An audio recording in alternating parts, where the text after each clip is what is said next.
সন্তানদের সবাই মক্তবের মধ্যে দেখবা সবাই মক্তবের শিক্ষা যেটা বাবা এত গুরুত্বপূর্ণ শিক্ষা, এই শিক্ষাটা যদি আপনার কোনো সন্তানদের ছেলেরে মেয়েরে যদি আপনি দেন না, এই সন্তান যত জেনার উচ্চ শিক্ষিত হোক না কেন সে নাস্তিক মুরতাদ হয়ে যাইব। এর কারণে ইসলামিক শিক্ষা আমরা যেটা এটা খুবই গুরুত্বপূর্ণ এবং প্রত্যেক মুসলমানদের নরনারীর উপর হইয়া থাকছে এইটা শিক্ষা অর্জন করা ফরজ। ভাই মুসলমান, এর লাগি সবাই মক্তবের গুরুত্ব আমরা দিতাম। এখানে দেওয়ার পরে কি হয় বলে কোরআন শরীফ পড়ানি হয়, এখানে ফরজ ওয়াজিব সুন্নত মুস্তাহাবগুলা শেখানির পরে ইমাম সাহেব আবার কি করেন, সবাই মক্তবের শিক্ষক হলে বাচ্চাদের কোরআন শরীফ তিলাওয়াত শিখায়। এই কোরআন শরীফে আবার শুদ্ধ করে পড়ার জন্য রমজান মাসের মধ্যে কারিয়ানা আছে, কারিয়ানা মাদ্রাসাও আছে, তারপরে কোরআন শরীফর অর্থ বুঝার লাগে খারিজা মাদ্রাসা আছে। আর সেই কোরআন শরীফ শুধু হিফজ করার জন্যই লগিয়া হাফিজিয়া মাদ্রাসা। এই কথা মনে আনিয়া অনেক মা হলে দুধ খাওয়াইত না, বাচ্চা তোর হক আদা করে। দুধ না থাকলে ডাক্তার দেখাই, নতুবা মা হলে দুধ খাওয়াইতে, এটা হক। ভাই মুসলমান, এখন দেখো আর একটা জিনিস আমাদের দেশের মধ্যে আরম্ভ হয়েছে ডাক্তারদের কাছে। যদি ডাক্তারে কোনো প্রেশার দিয়া ডাক্তারে যদি হয় বলে তোমার সিজার করতে লাগব, কোন সিজার মানে সন্তান দুইটা পাইছন, তিনটা সন্তান পাইলাইছন আর সন্তান না, ডাক্তারে যদি তার কোনো কৌশলে যদি সিজার এমনভাবে করলো, এমনভাবে অপারেশন করলো যাতে এই মহিলার জীবনে আর কোনো সন্তান পাইতা না। যদি ইলা কোনো চাপর মুখো পড়িয়া কোনো ডাক্তারে করে লিছে সরকারের অর্ডার, এটা দুসরা আলোক। ইচ্ছাকৃত অবস্থায় যদি কোনো মহিলায় বা স্বামী স্ত্রী দুজনে মিলিয়া যদি সিজার করেন তাহলে গুনাহগার হইবা বলে এখানে ও কারণে হইবা নিজে কন্ট্রোল থাকতে হয় বলে সন্তানের প্রয়োজন নাই, নিজে কন্ট্রোল হয়। আপনি যদি এইভাবে একজন মহিলার যদি এইভাবে সন্তান না পাওয়ার জন্য ব্যবস্থা যদি করিলেন আপনার জীবনে, তাহলে দেখো দুই সন্তানের মালিক হইছেন, হঠাৎ সেই মহিলার স্বামী মারা গেছেন কিবা তো স্বামীর তাকে কোনো কারণবশত আলাদা হয়ে গেছেন, এই মহিলার ভবিষ্যৎ আছে, মহিলায় অন্য স্বামী গ্রহণ কর্তা বিবাহ কর্তা, কিন্তু অন্য কোনো স্বামীর ঘরে যাওয়ার পরে জীবনে আর কোনো সন্তান তো পাইতা নাই। এই মহিলা সন্তান পাওয়া সম্ভব নয়, যার জন্য এইভাবে অপারেশন তাকে সারা বিরত থাকা, এইভাবে অপারেশন তাকে বিরত থাকা। কারণ যদি একজন মহিলার লাইফ লিয়া টানাটানি হলে আপনি আমি সারা গুনাহগার হয়ে যাব। যদি এইভাবে জিনিসও যদি তাকি যায় ইচ্ছাকৃত অবস্থায়, কোনো গ্যারেন্টি নাই মানুষের জীবনে, গ্যারেন্টি আছে না। সন্তান পাওয়ার লগে লগে প্রত্যেক সন্তান দেখো ছোট থাকি কিছু বড় যেই সময় গেল সন্তানের মাত কথা শিখিলাইল, তখন মা বাবার উপরে দায়িত্ব আছে, বিশেষ করিয়া মায়ের সন্তানরে কখনো ইসলামিক শিক্ষা জানার শিক্ষাটা পুরাপুরি দেওয়ার উপযোগী সময় হয়েছে না। এর আগে সন্তানরে ছোট থাকতে তারে সুন্দর সুন্দর কথা শিখাকা, আল্লাহর জিকির শেখায়, কলিমা তারে শিখাকা, সুন্দর করিয়া তারে মাত কথা শিখাইতাম। কোনো বাচ্চা যদি অশ্লীল ভাষা যদি প্রয়োগ করে তারে দমক দিতাম। যখন সে মোটামুটি কিছু পড়ার উপযোগী হয়ে গেল সবাই মক্তবের মধ্যে সন্তানরে দেখবা, সন্তানরে সবাই মক্তবের মধ্যে দেখবা, সবাই মক্তবের শিক্ষা যেটা বাবা এত গুরুত্বপূর্ণ শিক্ষা, এই শিক্ষাটা যদি আপনার কোনো সন্তানরে ছেলেরে মেয়েরে যদি আপনি দেন না, এই সন্তান যত জেনার উচ্চ শিক্ষিত হোক না কেন সে নাস্তিক মুরতাদ হয়ে যাইব।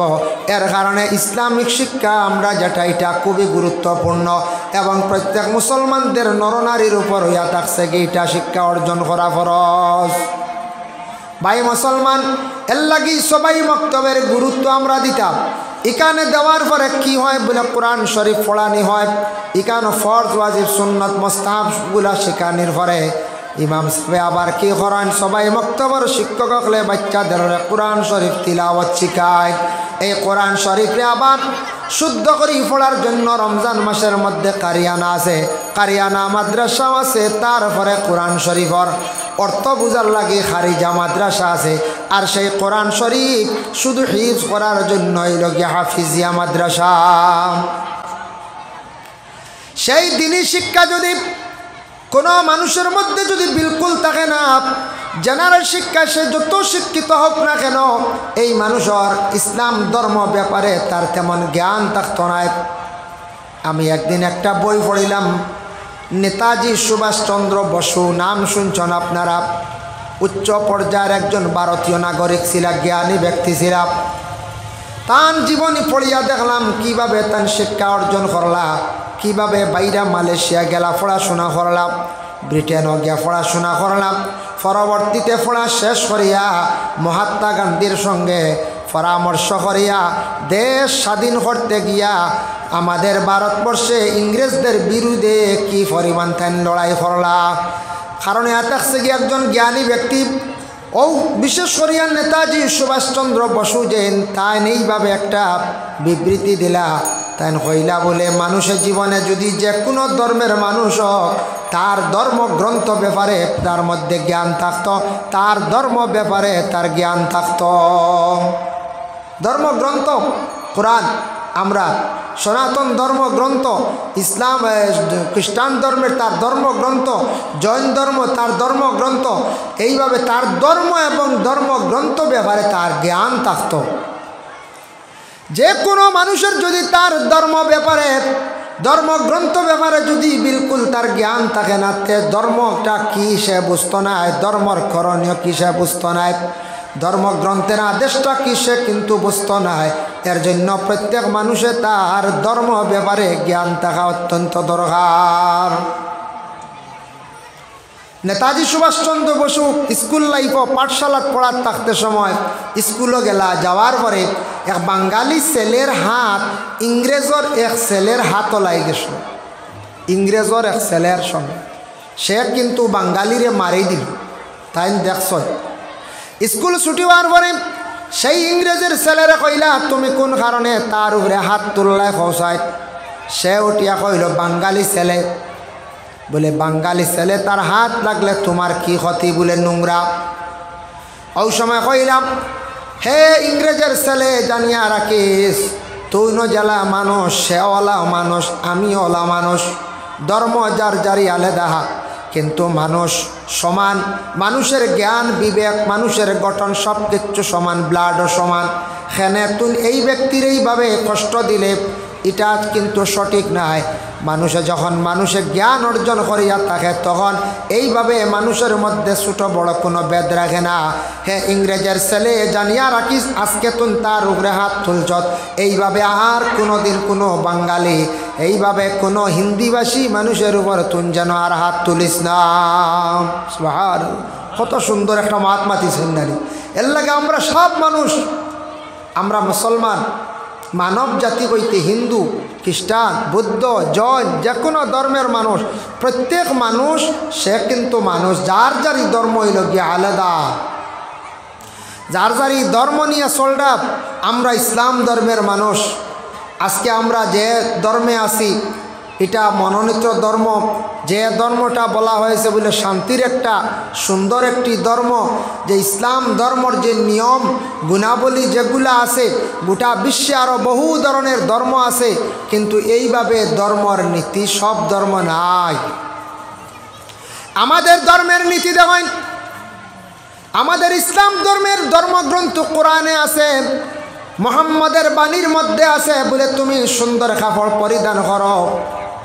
আলিম হোক, ইসলাম ধর্মের পণ্ডিত যারা শোনেরা আলিম সমাজক লেখাপড় পরিধান করেন, জেনারেল মানুষে কাপড় পরিধান করেন, মহিলা হলে সুন্দর সুন্দর কাপড় পরিধান করেন। কিন্তু ইলা এক একটা ধর্ম আছে, তাদের বড় বড় পণ্ডিত যারা আছে এরা উলঙ্গ অবস্থায় থাকেন না, উলঙ্গ অবস্থায় থাকে, উলঙ্গ অবস্থায় তাদের লজ্জাস্থান দেখা যায়।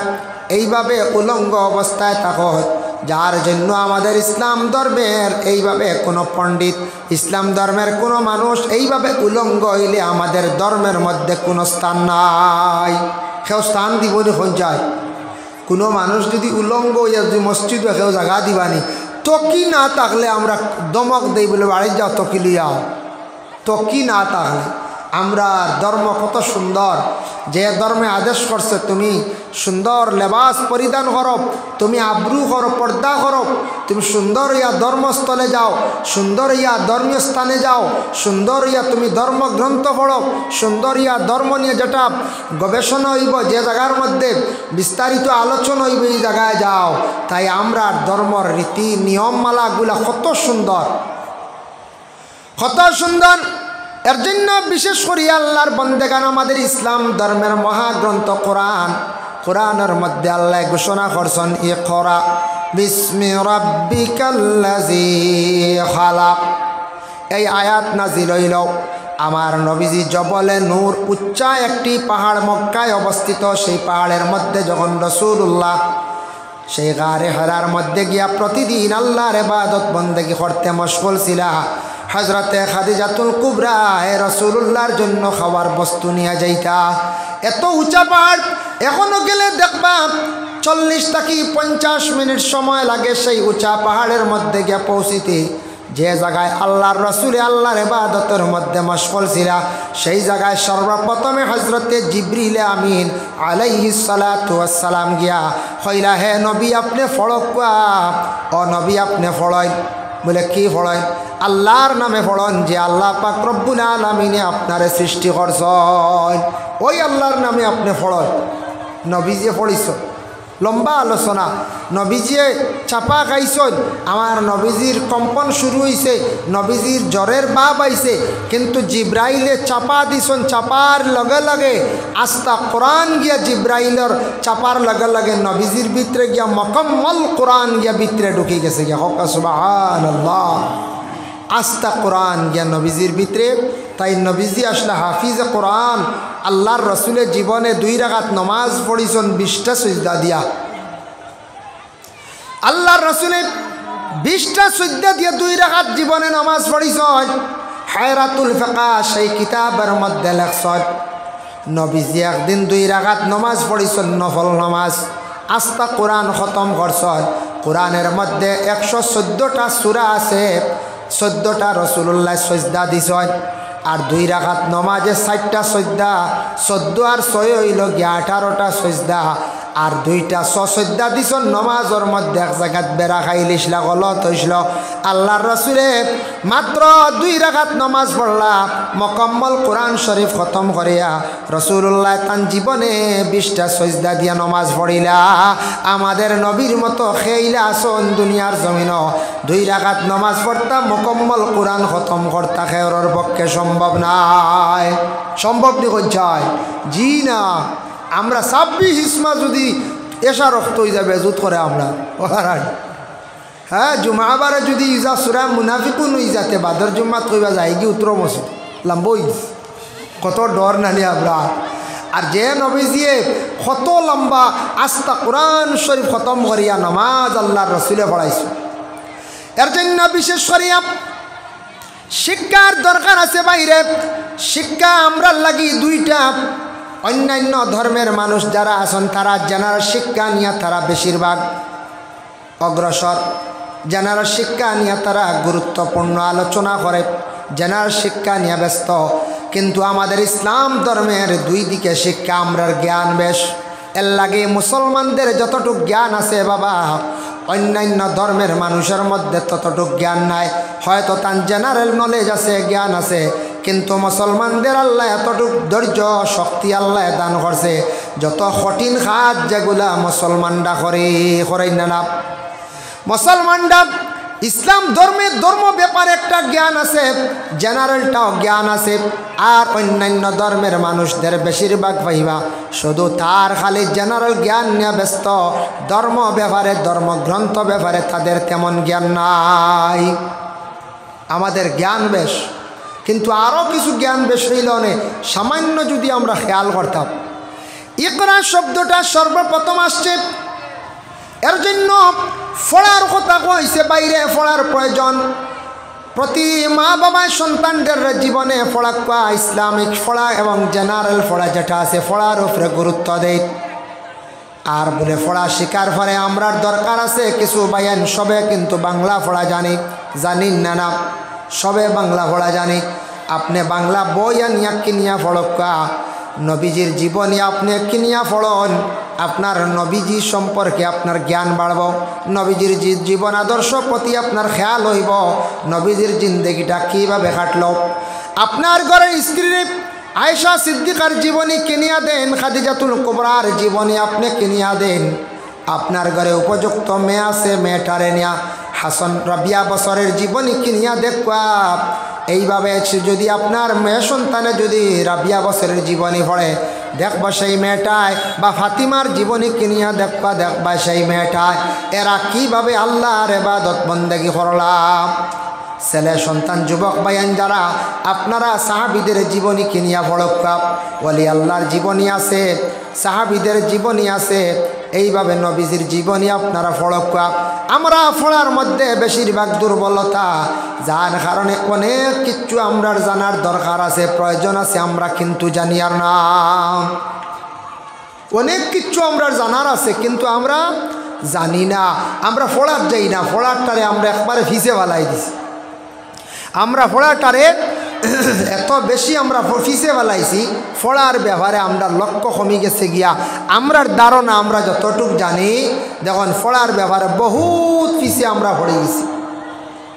ফিসে পড়ছি না না আলোচনা করলে বুঝাইবা। দেখুন এর কারণে বাইরে কিছু ম্যাগাজিন আছে নিয়ে পড়াই, ঈশ্বরচন্দ্র বিদ্যাসাগর উনার জীবনী আপনি নিয়ে পড়াই, চেপে রাখা ইতিহাস আপনি নিয়ে পড়াই, আপনার জীবনে মাসিক পত্রিকা বাইর হইছে আপনি কিনিয়া নিয়ে পড়াই। পড়ার দরকার আছে, জানার দরকার আছে।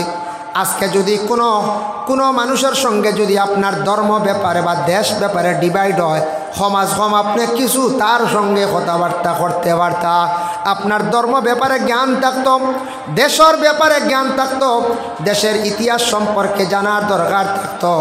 নিশ্চয় সেই গ্রামের নামটা লাগছে তকিপুর, তার একটা রহস্য আছে, আছে কিনা? তকিপুর নাম লাগছি কেনে লাগলো, তার পিছনে একটা রহস্য আছে। তকিপুর খনকপুর তার নাম কেনে লাগলো, তার একটা কারণ আছে। নিলাম বাজার কেমনে নাম লাগলো, কাস্তুরগ্রাম নাম কেনে লাগলো, আমাদের ভারতবর্ষের রাজধানী দিল্লি কেনে নাম লাগলো, এইগুলো আপনি সার্চ করলে পাইলেই বাপ।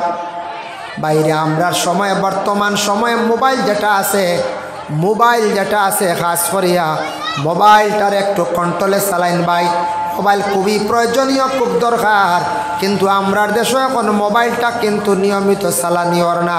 কিছু ভাই আনতে দেখছি রাস্তাঘাটে অনেক জায়গায় মোবাইল আউরি চালায়। কিছু বাড়িয়ে ঘরে মা বোন যারা আছেন ছোটো ছোটো বাচ্চাদের হাতে মোবাইল একবারে তুলিয়া দিলাইজন। ছাত্রদের জীবন নষ্ট করডা, তারার মাইন্ড ঘুরাই লাইতরা। বয়স হয়েছে মাত্র 5 থেকে 6 বৎসর, 7 বৎসরে এই বাচ্চারে মোবাইল দিয়ে ডাইরেক্ট রাখি দিছ, ফড়িত যেন মেমোরির যেন ফড়া জাগ হইতো, জ্ঞান অর্জন করতো। এই বাচ্চা মোবাইল চালাইয়া তার একবারে ব্রেনটা নষ্ট করিলা। ছোট্ট বাচ্চা তোরে মোবাইল থেকে বিরত রাখন। যখন ছেলেটা কিছু বড় হইব, বড় হওয়ার লগে লগে 8, 9 যাইব গিয়া, তার মোবাইলের প্রয়োজন হয়ে যাইব। অনলাইনে অনেক পড়ার শিকার দরকার আছে, যার জন্য প্রত্যেক সন্তান হলরে বিশেষ করিয়া মোবাইল দেখা। এর আগে মোবাইল তাকে আল্লাহকে ওয়াস্তে বিরত থাকুক, এর আগে আল্লাহকে ওয়াস্তে মোবাইল তাকে বিরত রাখো। আর আমরার বাইন যারা আসুন মোবাইল চালাইতে, আপনারা মোবাইলে সার্চ করেন, দেশের অনেক ইতিহাসগুলা জানতে পারবা। এটাও আমরা জানার দরকার আছে, আছেন না? না আছে। আপনি মোবাইলও সার্চ করেন, জানি যে গান্ধী পরিবার মহাত্মা গান্ধী খেয়ে আসলাম, তার জীবনী আপনি পাইবা। এই দেশ কত সনে কীভাবে সেই দেশটা মানে স্বাধীন হইল তাও পাইবা। দিল্লি জামা মসজিদ খে বানাইল তাও পাইবা। লালকেল্লা পুরান কেল্লা খে নির্মাণ করল তাও পাইবা। হুমায়ুন বাদশাহ খে আসলা তাও পাইবা। বাদশাহ শাহজাহান কে আসলাম, মমতাজ রাজকন্যা খে আসলাম, আগ্রা তাজমহলটা খে বানাইল তাও পাইবা। ভারতবর্ষে মুসলমানদের অনেক স্মৃতিগুলা আছে, অনেকগুলা ইতিহাসের মধ্যে আছে। আগে আগে যেগুলা ইতিহাস পড়ানি হইতো ক্লাসের মধ্যে, এখন কিন্তু ইতিহাস কমে গেছে গিয়া, পাওয়া যায় না। এখন ইতিহাস আছেন ক্লাসও? জি না, নাই। তবে কিছু কিছু ইতিহাস কিনতে পাইবা। এবং মোবাইলে সার্চ করবা ভাইবা অনেক জিনিস আপনি জানতে পারবা। সেই দেশ কিভাবে স্বাধীন হইল, সেই দেশে কিভাবে রাজা প্রজারা দেশ চালাইল, এরপরে মুঘলে কিভাবে দেশ শাসন করলো, দেশ চালাইল, ব্রিটিশে কত বৎসর দেশ চালাইল, এরপরে দেশ কিভাবে স্বাধীন হইল, ইটাও আমরা কিছু জানার দরকার আছে। ইটা ব্যাপারে আমরা কিছু জ্ঞান থাকত। আর ইসলামিক শিক্ষার মধ্যে দেখেন ছেলেদের মাদ্রাসার মধ্যে আমরা দেই, কিন্তু আমরার দুর্বলতা দেখেন বিশ্ব নবী ভবিষ্যৎবাণী দিয়া গেছেন কয়েক বছর আগে, ১,৫০০ বছর আগে নবী যে কইয়া গেলা, ও আমার সাহাবী হল কিয়ামতের আগে কিছু কিছু জিনিস প্রকাশ হইব দেশের মধ্যে। কিয়ামতের আগে কিছু জিনিস প্রকাশ হইব। ইয়া রাসূলুল্লাহ কি কি? নবী যে ফরমাইছেন ইয়াকুলু ইন্না মিন আশরাতিস সাআতি আন ইয়ারফা'আল ইলম। আল্লাহর রাসূলে ফরমাইছেন দুনিয়ার জমিন থেকে ইলম আস্তে আস্তে উঠি যাইব, ইলম আস্তে আস্তে উঠি যাইব গিয়া। এর জন্য নবী যে ফরমায় হাসাও ইলম দিনে দিনে কমি যার। আমরা কই আর বাড়ের বলে, জি না, দিনে দিনে ইলম কমের। নবী যে কইছেন ইলম আস্তে আস্তে দুনিয়ার জমিন থেকে উঠি যাইব। এর জন্য ইলম সম্ভ কারণ কিতা? আমরা ইলমরে তেমন প্রাধান্য দেই না, ইলমরে অবহেলা করিয়া। আজকে তখন যতটা প্রাইভেট স্কুল আছে আমরা নিম্নতম 500 মাসও দেই এক বাচ্চার নিচে। আর কিছু আছে হোস্টেল সিস্টেম, এটা 4,000, 5,000, 7,000 টাকা দিয়েও আমরা পড়াই না পড়াই। তার উদ্দেশ্য কিতা? আমার ছেলে জেনারেল উচ্চ শিক্ষিত হইব, আমার ছেলেটা ইঞ্জিনিয়ার হইব, আমার ছেলেটা একজন অফিসার হইব, IPS অফিসার হইব, আমার ছেলের LLB করাইমু, উকিল হইব, LLM করাইমু, ম্যাজিস্ট্রেট হইব, আমার ছেলের মাস্টার্স ডিগ্রি করাইমু, অনার্স করাইমু, MCO করাইমু। কত চিন্তা ধারণা থাকে আমরার বেশিরভাগ, থাকেন না না থাকে। ঠিক আছে, যেইভাবে আপনার ছেলেরে আপনি গুরুত্ব দিয়া জেনারেল শিক্ষারে গুরুত্ব দিছেন, ঠিক তেমনিভাবে আপনার ছেলেরে যদি এইভাবে কিছু মাদ্রাসায় যদি আমরা গুরুত্ব দিয়া যদি আমরা পড়াইতাম, মাদ্রাসার যদি প্রাইভেট করলে কত স্ট্রং কত ভালো ইয়া মাদ্রাসা চলল অনে, উপযুক্ত বাচ্চারা জ্ঞান অর্জন করল অনে, ইসলামর খেদমত আরও বেশি হইল। আমরা মাদ্রাসাত আইয়াল্লা অবহেলা করি, মাদ্রাসার মধ্যে আমরা কিছু অবহেলা করি। ইলম জমিন থেকে উঠিব একমাত্র আমাদের কিছু সংখ্যক মানুষের অবহেলার কারণে। যেমন কিছু কিছু জায়গাত আছে মেসাব শুনলে কেউ আছে মেয়ে দিতরা না, কইতরা না বা ইন তো মসজিদের মেসাব না, আর বামার হুড়ি দিয়ার না হিলা হয় না। কেউ আসেন হাফিজ সাহেব শুনিয়া দিতরা না, কেউ আলিম সাহেব শুনিয়াও দিতরা না, কেউ কারি সাহেব শুনিয়া দিতরা না। খালি যেমনে শুনলাম মেসাবর ডিপার্টমেন্টও আর নাই। এরা কিছু মানুষে বাঁচিলেন অবহেলা করেন, খাবাইব কিলা চিন্তা আই হয়, খাওয়ানির চিন্তা আপনার আমার করার দরকার নাই। আমরা দেখতাম একটা মেয়ে বিবাহ দিতে সময় ছেলেটার মধ্যে কতটুক দিনদারি আছে আর ও পরিবারও কতটুক দিনদারি আছে। ওখান আগে আমরা প্রত্যেকে দেখতাম দিনদারি কিতা, ই বাড়ির পরেজগারি আছেন, ইবাদত আছেন, পবিত্রতা আছেন, পর্দা পশিদা তা হয়নি, এই বাড়ির মানুষের নমাজ পড়েননি, ওটার নামও দিনদারি। আমরা ওখান যদি দেখিলাই অবশ্যই দেখবা আমরা সব কিছু সমাধান আই যাব। বাড়ির মধ্যে কিতা জিনিস গিয়া দেখতাম। মনে করক আমি একটা উদাহরণ, যে কোনো মানুষ যদি যায়, যে কোনো বাড়ির যদি যায়, যাওয়ার পরে এক ছেলের বাড়ির মধ্যে গিয়া যদি পৌঁছিয়া দেখেন জামাই দেখাত গেছেন, এই বাড়ির মধ্যে অনুমান পাইলি বা যদি দেখেন বাড়ির মধ্যে যদি দিনদারি থাকে, এই বাড়ির মধ্যে পরহেজগারি থাকে, কিছু আউটা বেড়া ওটা পাইবা, কিছু আউটা বেড়া পাওয়া যাইব, বুঝাইছেন? আউটা বেড়া মিলব, বুঝা যাইব এই বাড়ি পর্দা আছে, নমাজ আছে, গতিকে এরা পর্দা উর্দা কিছু মান্ডা, পর্দা করাও তো ফরজ আমরা লাগে। যে বাড়ির মধ্যে দিনদারি থাকব, ফসরাবাল পায়খানা যদিও খাসা হয় নেন সুন্দর পাইবা, পরিষ্কার একটা সিস্টেমে পাইবা, ডেলার ব্যবস্থা পাইবা, টিস্যুর ব্যবস্থা পাইবা, বুঝা যাইবে এই বাড়ি নমাজ আছে। কিছু কিছু জায়গার তুইলাও আছে ফেসাবাল নাই, গুয়ার আর তলে ভাতর দুগু থুয়া, হুজুরও বই যাক বাবা ইসা আরম্ভ করি দোকা হিবা আমরার খানি ঠিক আছে, চিনাও না আনিয়া খাই, বুঝাইছে ওইবার তো গত মাসে চিনা আসলে এই মাসও কল্লা লই যাইছে, খানি ঠিক আছে, আপনও দিনদারি না, এগোর দিকে ফেসাবাল ঠিক না। এর কারণে বিশেষ করিয়া যদি গিয়া তখন বাড়ির মধ্যে দিনদারি আছে এই বাড়িত নমাজর আদি ফাইবাই ফাইলেই কান খুব ফালিশ ফাইবাই বুঝবাইবাই নমাজ আছে আর কোনো বাড়ির দেখবাই নমাজর আদি গানু পড়ে গেছে গিয়া ফালিশ নাই মানে নমাজ না এমনি থোয়া গালি যে বাড়ির মধ্যে মুসল্লা পাইবা মুসল্লার মধ্যে প্রমাণ পাইলিবা এই বাড়ির মধ্যে নমাজ আছে এই বাড়ির মধ্যে দিনদারি আছে দিনদারি ছায়া জীবনে আপনার যে কোনো একটা মেয়ে সন্তানকে বিবাহ দেখা আপনার জীবনে যদি মেয়েটা যদি মুখায় তবুও এই স্বামীর ঘরে দৈনন্দিন জীবনটা সুখের জীবন যাইব আর টাকা পয়সা বেশ দেখিয়া লাভ নাই যদি ছেলেটার মধ্যে বাড়ির মধ্যে যদি দিনদারি থাকে না এই বাড়ির মধ্যে যদি আল্লাহ আল্লাহ আল্লাহর জিকির থাকে না পবিত্রতা যদি থাকে না এই ঘরের মধ্যে তেমন বিলকুল শান্তি থাকতো নাই এই ঘরের মধ্যে কোনো শান্তি থাকতো নাই নমাজ নাই শান্তি নাই এক অন্যর মধ্যে মিলও থাকতো নাই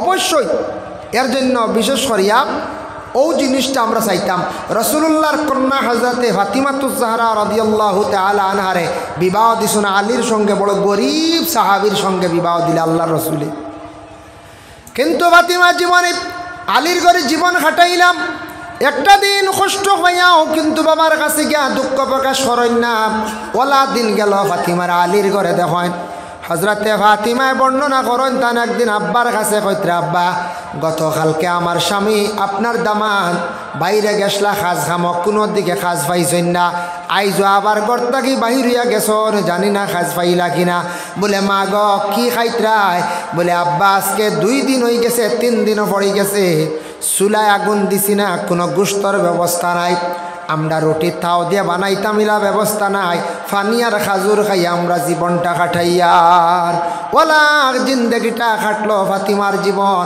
কিন্তু একটাবার ফাতিমায় আলীর কথা এই দুঃখের কথা কিন্তু গিয়া তান বাবার কাছে কইছেন না অতটুক সবরদার ধৈর্য ধারণ করছেন ফাতিমায় এর জন্য আল্লাহর বন্দেগান মহিলাদের জীবনে ধৈর্য আল্লাহ দিছে দেখুন জানি মহিলাদের জীবন খেওরের অধিক কষ্টে যায় মহিলাদের জীবনটা স্বামীর ঘরে যাওয়ার পরে কিছু কিছু মহিলা হলে বড় কষ্ট হয় কিছু মহিলা হল কারণ যে স্বামীর মধ্যে মানবতা নাই যে স্বামীর মধ্যে বিশেষ করে আদর্শ নবীজির জীবন আদর্শ নাই যে স্বামীর মধ্যে আদব আখলাক চরিত্র সুন্দর নাই পরের মহিলা ঘরের মধ্যে আনিয়া জীবনে নির্যাতন চালাইব যার মধ্যে নামাজ থাকব যার মধ্যে বিশেষ করিয়া নবীজির জীবন আদর্শ থাকবো তার শিক্ষা থাকবো জানিয়া রাখবা এই ছেলেটা কোনোদিন অন্য কোনো মহিলার উপরে এমন আঘাত করতো না যদিও কোনো সময় মহিলারে সংশোধন করতে গিয়ে একটু দমক দিব শাস্তি দিব দেওয়ার কিন্তু অধিকার আছে কিন্তু চরমভাবে কোনো মহিলার উপরে কোনো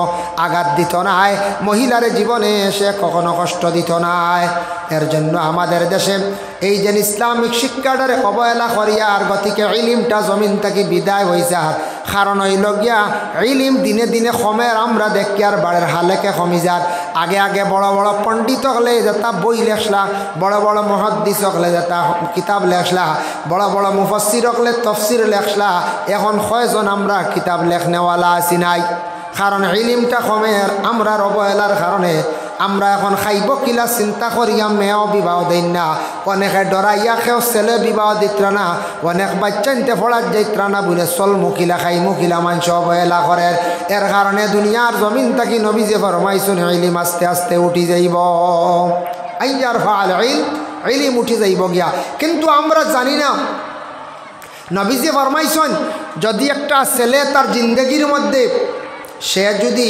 দেখে তার জীবনে রুজি রোজগার আবহাওয়া না সে দিনদারি একটা মহিলা বিবাহ করুক ছেলেটা যদি দেখে তার জীবনে রুজি রোজগার না দিনদারি একটা মহিলা বিবাহ করুক এক সাহাবী গরিব গিয়া কইলে ইয়া রাসূলুল্লাহ আমার তো গরিবই যায় না নবীজি ফরমাইছেন বিবাহ করলিছেন বলে জি না বলে তেম বিবাহ করিলাও আল্লাহ তোমার গরিবই দূর করবো তাই বিবাহ করছো কয়েকদিন পরে গিয়া বলি ইয়া রাসূলুল্লাহ বিবাহ তো করলাম আপনি কইসলা আবার তো গরিবই যায় না নবীজি ফরমাইছে আরেকটা বিবাহ করলি করলা 2 বিবাহ আবো নাই আরও কয়েকদিন পরে গিয়া কইলি ইয়া রাসূলুল্লাহ 2 বিবাহ করলাম আপনি কইলা কোনো গরিবই তো যায় না কোনো রুজিরও লাইন ভাই না কিচ্ছু না